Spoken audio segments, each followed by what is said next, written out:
વડોદરા શહેરમાં આવેલા કમાટીબાગમાંથી વિશ્વામિત્રી નદી પસાર થાય છે અને ત્યાં સતત પાણીના પ્રવાહના કારણે શૌચાલય પાછળની રેલિંગ એકાએક એની માટી ઘસી પડતા ધરાશયી થઈ હતી, જેને લઈને રસ્તાને સંપૂર્ણ કોર્ડન કરી બેરિકેડિંગ કરવામાં આવ્યું હતું।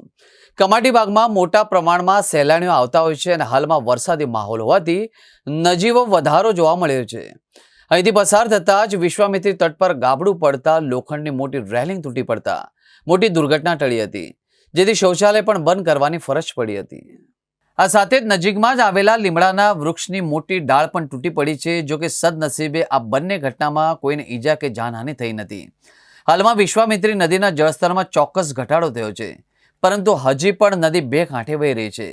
આ અંગે કમાટીબાગ સિક્યુરિટી ઇન્ચાર્જ ઘનશ્યામ કહારે કહ્યું કે 2-3 દિવસથી સતત વરસાદ વરસી રહ્યો હતો અને આજવા સરોવરનું પાણી છોડવામાં આવ્યું છે, એના કારણે વિશ્વામિત્રીનું લેવલ વધતું રહ્યું હતું, જેથી વિશ્વામિત્રીમાં પાણી આવતા કમાટીબાગમાં આવેલા શૌચાલય પાછળ માટી બેસી ગઈ, એની સાથે જ રેલિંગ પણ બેસી ગઈ અને એ ભાગ ખુલ્લો થઈ ગયો।